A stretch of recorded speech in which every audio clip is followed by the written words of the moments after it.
Hello friend, मैं कल्पना सिंह। आज का हमारा टॉपिक है एथनोमेथनोडोलॉजी, जिसको हम लोग नजाति प्राणी विज्ञान या लोकविधि विज्ञान कहते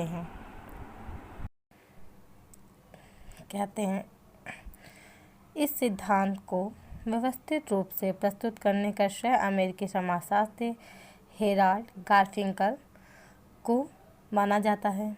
इन्होंने 1967 में अपनी फेमस पुस्तक स्टडी इन एथनोमेथनोडोलॉजी के बारे में प्रारंभिक ढांचा प्रस्तुत किया है। अतः इस उपागम के संस्थापक गारफिंकल ही माने जाते हैं। नजाति पद्धति शास्त्र या लोक विधि विज्ञान का जनक गारफिंकल को ही माना जाता है। नृजाति पद्धति शास्त्र या लोक विधि विज्ञान एथनोमेथनोडोलॉजी को हम अगर एक्सप्लेन करें तो यह 3 भागों में डिवाइड होके मैं आपको बताती हूँ। जैसे कि आप देख रहे हैं वीडियो में, ethno plus method plus logy. Ethno का अर्थ है नृजाति, संजाति या लोक है, और मेथड का वर्ड है प्रणाली या पद्धति। लॉजी का तो आप सब लोग जानते ही हैं, विज्ञान। मतलब नृजाति पद्धति में प्रणाली पद्धति द्वारा जो हम लोग अध्ययन करते हैं उसको नृजाति पद्धति शास्त्र बोलते हैं। जैसे मैंने नोट्स में बनाया है, लिखा है, नृजाति प्रणाली विज्ञान मुख्य रूप से मानव व्यवहार के उन पक्षों के अध्ययन करने पर बल देता है जो व्यक्ति के जीवन में दिन प्रतिदिन की सामान्यगत व्यवहारिक क्रियाओं से संबंधित है। मतलब जैसे एडमंड हर्सल ने अपनी पद्धति द्वारा बताया था, इन्होंने अनुभव के द्वारा ज्ञान को बताया था, और शोज ने ज्ञान का भंडार बताया था। इसी प्रकार गारफिंकल ने अपने अध्ययन में दिन प्रतिदिन की प्रक्रिया, मतलब जो दिन प्रतिदिन हम लोग दिनचर्या जो कार्य करते हैं उसके बारे में इन्होंने बताया है। जो नृजाति की प्राणियों का अध्ययन करता है, गारफिंकल के शब्दों में नृजाति प्राणी विज्ञान इस बात पर बल देता है कि समाजशास्त्री का यह अध्ययन करना चाहिए कि व्यवहारिक तथा दिन प्रतिदिन की दशाएं किस प्रकार सामाजिक रूप में संगठित होती हैं और इसे रूप में वह कैसी दिखाई पड़ती हैं, कैसे उनकी जानकारी प्राप्त होती है, और किस प्रकार व्यक्तियों का समान क्रम उन्हें देखते हैं, जिस प्रकार समाज के अन्य व्यक्ति भी उन्हें उसी प्रकार देखते हैं। अब मैं आपको एक्सप्लेन करती हूँ। बताया है दिन प्रतिदिन की दशाएं किस प्रकार सामाजिक रूप में संगठित होती हैं, इस रूप में कैसे दिखाई पड़ती हैं। जैसे कि अब मैं आपको बताऊं, हम लोग किसी शादी फंक्शन में जाते हैं, वहाँ पे सबको देखते हैं, नए नए वेशभूषा पहन के आते हैं, डांस करते हैं, खाना खाते हैं, कम्युनिकेशन करते हैं, तो वहाँ पे क्या हैप्पीनेस का माहौल है, खुशी का माहौल है।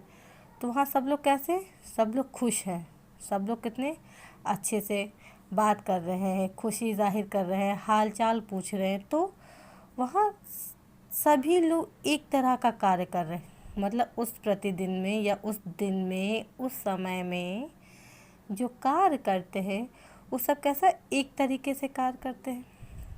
जैसे बताया ना, किस प्रकार व्यक्ति एक समान क्रम उन्हें देखते हैं।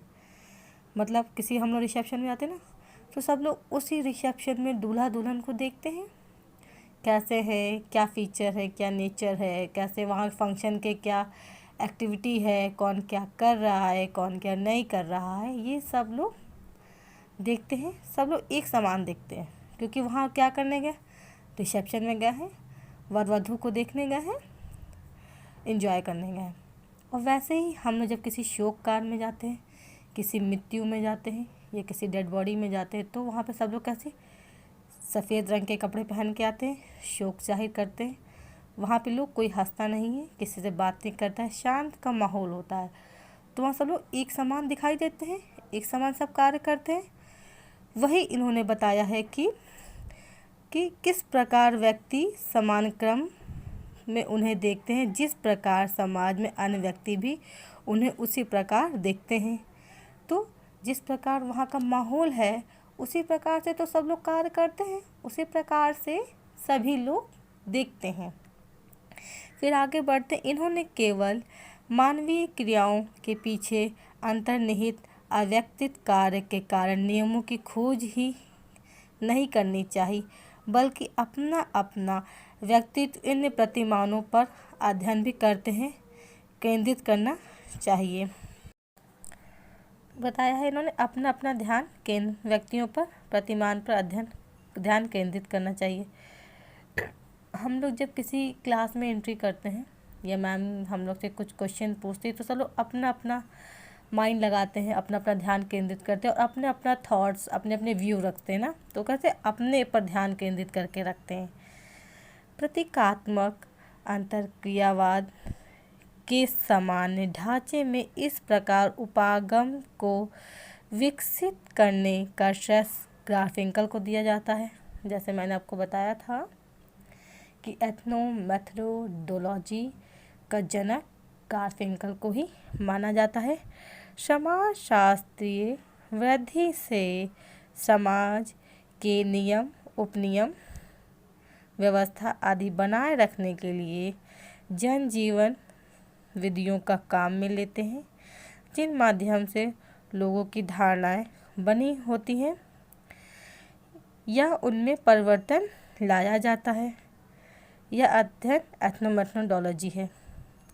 अब जैसे हम लोग धारणाएं, दिन प्रतिदिन के जो कार्य करते धारणाएं बनी रहती हैं, बताया ना इसमें लोगों की धारणाएं है ना, जिनके माध्यम से लोगों की धारणाएं बनी रहती है, उसमें परिवर्तन लाता है। अब जैसे हम बताएं, कोई डॉक्टर है, कोई टीचर है, सब लोग अपना दिन प्रतिदिन कार्य करते हैं, मॉर्निंग में उठते हैं, अपना टाइम सेट होता है, उठना है, नहाना, खाना पीना, फिर अपने वो कॉलेज, अगर टीचर है तो कॉलेज जाता है, पढ़ाता है। तो उसकी एक अवधारणा बनी हुई है, स्ट्रक्चर बना हुआ है, संरचना बनी हुई है कि हमें उठना है, तैयार होना है, खाना है, बच्चों को स्कूल में पढ़ाना है, फिर वापस घर आना है। परंतु बताया गया पर उनमें परिवर्तन लाया जाता है। टीचर तो है, कॉलेज जाएगा, बच्चों को शिक्षित करेगा, ज्ञान अर्जित कराएगा, फिर वो अपने इन सभी कार्यों को टाइम निकाल कर, बाहर के कार्य को ख़त्म करके, घर के कार्य को ख़त्म करके, फिर वो चाहे तो बच्चों को ट्यूशन देता है, बच्चों को घर में भी ज्ञान देता है, पढ़ाता है, अदर बच्चे उनसे ज्ञान अर्जित करने आते हैं, ट्यूशन लेते हैं। तो ये क्या हुआ, उनकी अवधारणा में परिवर्तन हुआ, जो किसके द्वारा, एथनोमेथोडोलॉजी ने बताया है कि हम लोग कुछ ना कुछ परिवर्तन अपने हिसाब से ले लेते हैं। वस्तुतः एथनोमेथोडोलॉजी उन विधियों का अध्ययन है जो संरचना को बनाए रखने के लिए जनसाधारण समाज द्वारा प्रयुक्त की जाती हैं। जैसे मैंने आपको अभी बताया कि वो टीचर है, पढ़ाएगा, परिवर्तन भी लाएगा, ट्यूशन पढ़ाएगा, बट अपनी संरचना को बचाने रखने के लिए जनसाधारण को प्रयुक्त किया था। मतलब वो परिवर्तन तो लाएगा, परंतु उसे चेंज इतना करेगा जितना उसे सही लगे। ऐसा तो है नहीं कि वो टीचिंग करना छोड़ देगा, नहीं, परिवर्तन ला रहा है कि थोड़ा और ज्ञान लोगों को मिले, पूरा नहीं, अपनी अवधारणा को बचाए रखने के लिए कार्य करता है। अब आगे हम बढ़ते हैं। एथनोमेथनोडोलॉजी सिद्धांत में 2 अवधारणाएं केंद्रित हैं जो टर्नर द्वारा एथनोमेथनोडोलॉजी के प्रमुख अवधारणा मानते हैं। पहला है आत्मवाचक क्रिया और अंतरक्रिया। हमारा अधिकांश अंतरक्रिया अर्थात वास्तविकता को बनाए रखने के लिए होती है। बताया गया वास्तविकता को बनाए रखने के लिए। आप ज़रा ध्यान से मेरी बात को सुनिएगा। वास्तविकता, जो चीज़ हम रियलिटी देखते हैं उसको बनाए रखने के लिए करते हैं, आत्मवाचक होती है। इन क्रियाओं को धार्मिक अनुष्ठान, कर्मकांड आदि प्रत्येक स्थिति में आत्मवाचक क्रिया को व्यवस्थित जनसाधारण मानस में बना रहता है। अब बताया गया धार्मिक अनुष्ठान, कर्मकांड, ये लिखा है ना, धार्मिक अनुष्ठान कर्मकांड। तो अब हम लोग पूजा पाठ करते हैं, मुस्लिम लोग नमाज अदा करते हैं, क्रिश्चियन लोग चर्च में कैंडल जलाते हैं। सबके धार्मिक कर्मकांड अनुष्ठान अलग अलग हैं, परंतु हम लोग अगर चाहें, ज़रूरी नहीं है कि हम सुबह शाम की दिया बत्ती करें या हम कोई कार्य करें, बट एक वास्तविकता को बनाए रखने के लिए हम लोग करते हैं। यह कहाँ से होता है? आत्मवाचक, हमारे अंदर से मन करता है। हम चाहे तो हम ऐसे ही शांति से बैठ के हम लोग जप कर लें, ओम हरि ओम ऐसे बोलते रहे, ये भी एक पूजा कर्मकांड ही माना जाता है। परंतु वास्तविकता को बनाए रखने आत्मवाचक हमारा क्या कहता है? मन करता है कि हम भी दिया बत्ती करें, सुबह शाम दिया जलाएं, पूजा पाठ करें। क्या करते हैं? इसे हम लोग कर्मकांड का नाम देते हैं। एक हम लोग क्या करते हैं? कर्मकांड करते हैं। वास्तविकता को जनमानस में बनाए रखने के लिए यह एक कर्मकांड है ना, जो हमारे समाज में नित्य प्रति चलती आ रही है मानस द्वारा। मनुष्य तो इसे कर रहा है। तो पहले के लोग, ऋषि मनु सिर्फ ये तप करते थे, कठिन परिश्रम करते थे, एक जगह बैठ गए बस तपस्या कर रहे हैं। वो लोग कर्मकांड नहीं करते थे, सिर्फ एक जगह बैठे रहते थे। जैसे व्यवहार विश्वास को बनाए रखता है। यदि हम एथनोमेथनोलॉजी की अवधारणा विश्लेषण करें तो यह स्पष्ट होगा कि मनुष्य अधिकांश अंतःक्रिया आत्मवाचक होती हैं। समांतर दूसरों के भाव भंगिमा, शब्द सूचना आदि यथार्थता को बताते हैं। आत्मवाचक पद्धति विश्लेषण में किया जाता है। हम लोग किसी से बात करते हैं व्यक्ति द्वारा, तो हमारे उसके भाव को देखते हैं, वह हमसे कैसे बात कर रहा है, हम उससे कैसे बात कर रहे हैं, कैसे उसके हाव भाव को देख के बात करते हैं। फिर आता है हमारा नेक्स्ट टॉपिक, हेडिंग संभाव्यता का अर्थ। इसका मतलब है एथनोमेथनोडोलॉजी का तर्क है हमारे विज्ञान को भी प्रतीक है।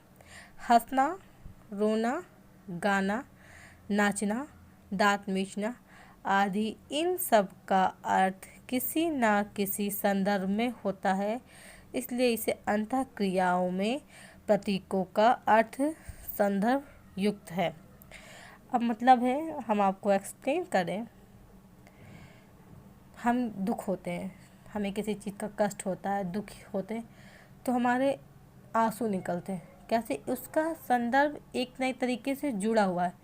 हम खुशी हैं, हमारे चेहरे पे ब्राइटनेस ग्लो करती है, चेहरे पे मुस्कान होती है, उसका संदर्भ एक दूसरे से जुड़ा हुआ है कि हम कैसे, किस प्रकार से खुश हैं। अब हम लोग कहीं जाते हैं शादी पार्टी में, वहाँ डीजे बजता है ना, तो अपने आप पैर थिरकने लगते हैं, क्योंकि उसका संदर्भ, उस गाने का संदर्भ हमारे पैर थिरक रहा है, संदर्भ आपस में जुड़ा हुआ है।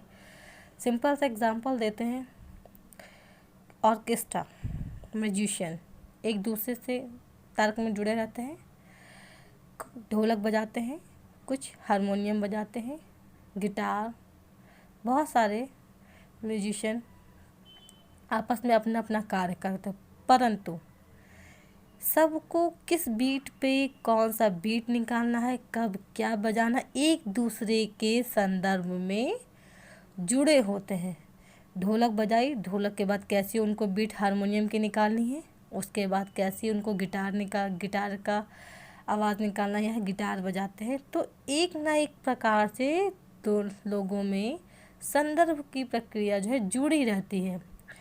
इसी प्रकार हमारे जीवन में भी हम खुश हैं तो हंसना आता है, दुखी हैं तो रोना आता है, बहुत खुश होते तो हम नाचते हैं, गाते हैं, अपनी आत्मवाचक क्रिया द्वारा, मतलब हमारे अंदर से आत्मवाचक क्रिया इंट्रैक्शन द्वारा निकलती हैं। फिर बताया गया एथनोमेथोडोलॉजी उपरोक्त में अवधारणाओं, आत्मवाचक और संभाविताओं का माध्यम से विश्लेषण है। वास्तव में आत्म व्यक्ति इन विधियों का प्रयोग वास्तविकता की संरचना को बनाए रखने के लिए करता है।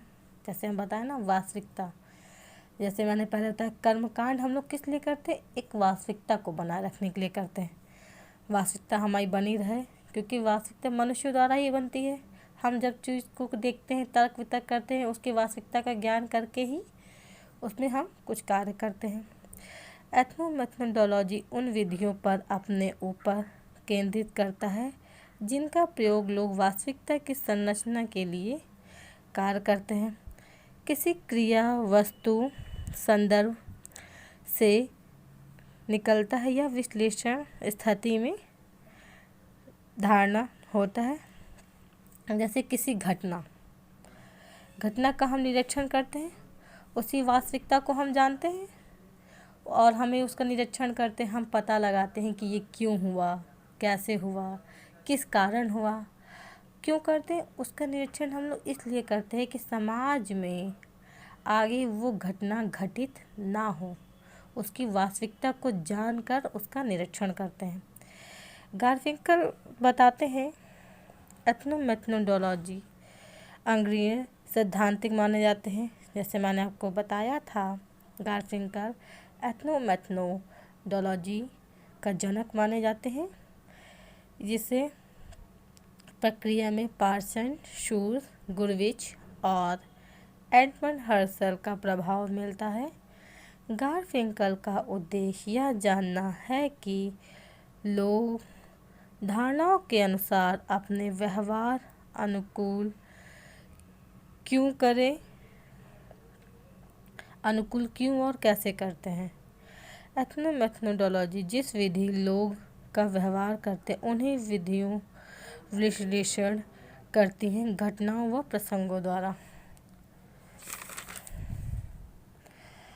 किसी का कोई अर्थ निकलकर लोगों को अपनी पूर्व रुचि धारणाओं को मानकर दुनिया का, समाज का निर्माण करते हैं। जैसे मैंने आपको ये बताया, किसी की घटना घटित होती है, हम उसका वास्तविकता को जानते हैं क्यों घटित हुई।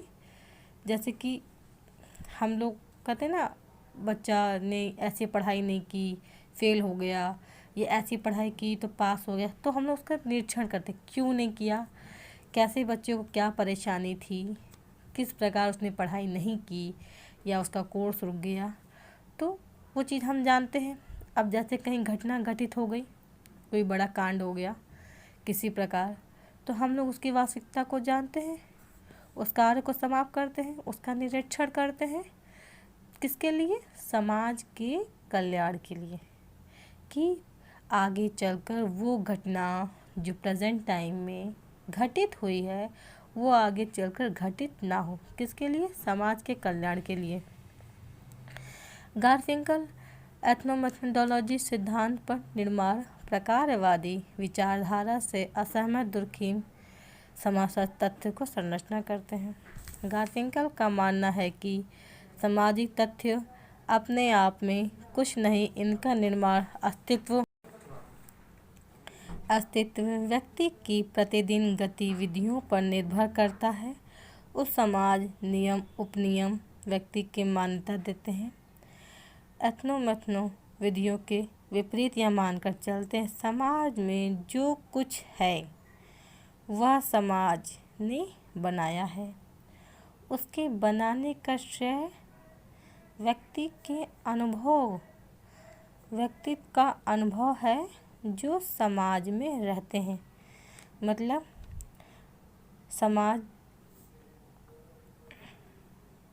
समाज में जो प्रतिक्रिया होती हैं नृत्य प्रति समाज में, जो किसके कारण होती है? मनुष्यों के कारण, उनके अनुभव के कारण। हम किसी घटना में जाते हैं, उसका निरीक्षण करते हैं। उसको जब हम निरीक्षण करते हैं या हमसे निरीक्षण नहीं हो पाता है, हम किसी बुज़ुर्ग द्वारा या हमसे जो ज़्यादा ज्ञानी हैं उनका अनुभव लेते हैं।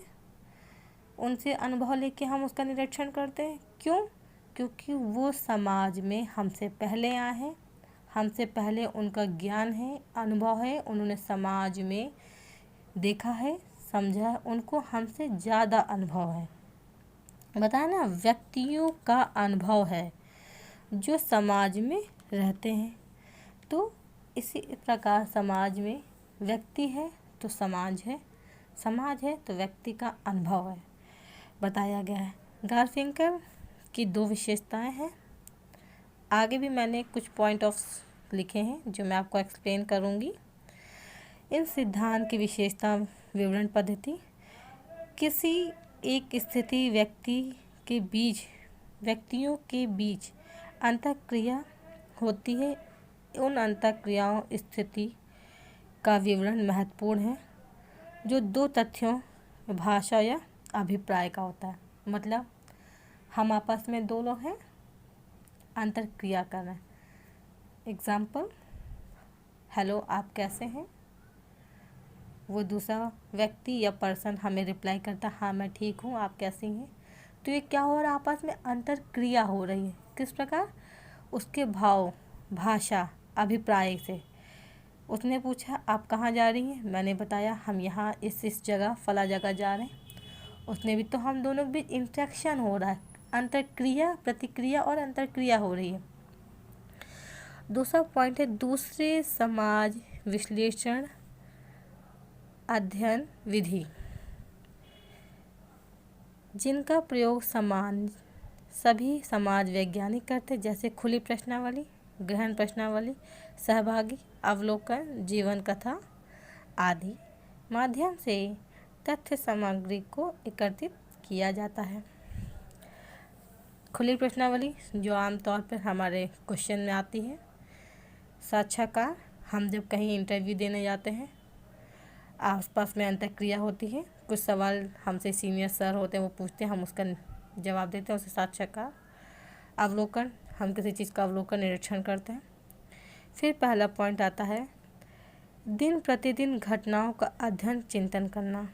अभी मैंने आपको बताया ना, दिन प्रतिदिन का कार्य करते हैं, उसमें कुछ घटना घटित हो जाती है तो हम उसका अध्ययन तो करते हैं पर चिंतन भी करते। चिंतन इसलिए करते हैं क्योंकि हम चाहते हैं हमारा समाज अच्छा हो, सुरक्षित हो। वह घटना जो घटित हो चुकी है, वह घटना आगे उस समाज में इन फ्यूचर ना हो, चिंता करते हैं। तभी उस घटना को निरीक्षण करते हैं, वास्तविकता को जानते हैं कि वह आगे चलकर घटित ना हो। दूसरा, स्वयं के आधार पर घटनाओं का वर्गीकरण करना। स्वयं के आधार पर मतलब कहीं घटना घटित हो गई, पुलिस आती है, निरीक्षण करती है, पूछती है, समाज से पूछती है। वो वहाँ जो व्यक्ति थे पूछती है कैसे हुआ, कब हुआ, सबसे पहले किसने देखा। मतलब वहाँ जो व्यक्ति थे उनके अनुभव द्वारा वह निरीक्षण करते हैं। तीसरा पॉइंट है घटनाओं का तार्किक विवरण प्रस्तुत करना। अब इसमें यह है लोग अपने हिसाब से लॉजिक पे लॉजिक जोड़ते हैं। ये बहुत सिंपल सा है। अब जैसे कहते हैं ना, वो बच्चा फेल हो गया, तो लोग अपना लॉजिक लगाते, अपना अनुमान लगाने लगते हैं। जैसे कि अरे उसने पढ़ाई नहीं की होगी, फेल हो गया होगा, दिन भर घूमता होगा, पढ़ाई ढंग से नहीं करता होगा, माँ बाप उसको सही से ध्यान नहीं देते होंगे। तो ये क्या करते हैं, लोग अपने लॉजिक पे लॉजिक जोड़ते रहते हैं। फिर चौथा पॉइंट आता है टिकनात्मक व्यवहार, शब्दों का समूह कहा गारफिंकल कहते हैं, दैनिक जीवन में अनेक ऐसे समूह का प्रयोग करते हैं जिसका कोई विशिष्ट अर्थ नहीं होता, किंतु उसका अर्थ शब्द में छुपा होता है। यह शब्द सामाजिक संचार एवं परस्पर अंतःक्रिया में महत्वपूर्ण होता है। यह सामाजिक यथार्थ को जीवन में सहायक होती है। अब बताया गया है शब्द में छुपा होता है, ये जरा आप देखिएगा, शब्द में छुपा होता है। अब इसका जैसे कि हम किसी के यहाँ गेस्ट के रूप में गए, वहाँ के लोग आते हैं, पूछते हैं चाय वाय लेंगे क्या, मतलब चाय तो साथ में निकला, साथ में उसके शब्द क्या जुड़ गया, वाय। चाय, जब कोई गेस्ट के हम जाते हैं या हमारे यहाँ कोई गेस्ट आता है तो हम उससे पूछते हैं ना चाय वाय लेंगे क्या, चाय तो लाएंगे, साथ में उसके साथ हम प्लस नाश्ता भी तो लाएंगे ना, उसका अर्थ उस वाय से जुड़ गया। कहते ना रोटी वोटी खाएंगे क्या, तो रोटी तो मैंने निकला। ये आम तौर पर संरचनात्मक ये जो निकलता है वो अपने अंतर क्रिया से निकलता है। कहते रोटी वोटी, मतलब रोटी तो सूखी खाएंगे नहीं, उसके साथ कुछ सब्जी दाल होती ना, तो वो रोटी वोटी हो गया। अब जैसे मैं आपको बताऊं, कहीं हम लोग लड़का देखने जाते हैं, लड़का देखने जाते हैं तो जब वापस आते तो किसी से हम जब बताते तो वो पूछता है घर और वर कैसा था, मतलब घर भी पूछ लिया, जिससे शादी की बात चल रही है वो वर कैसा है वो पूछ लिया। मतलब इसी प्रकार अर्थ शब्दों में छुपा, कोई अर्थ नहीं निकलता बट उसका शब्द का अर्थ उसी शब्द में छुपा होता है, जिसको हम लोग टीकात्मक व्यवहार कहते हैं। आई होप सो हमारा टॉपिक आप सभी को समझ में आ रहा होगा। अगर आप सबको समझ में आ रहा है तो आप लाइक और सब्सक्राइब ज़रूर करिए, जिससे मैं और से और ज़्यादा वीडियो अपलोड कर सकूं। Thank you for this my YouTube channel.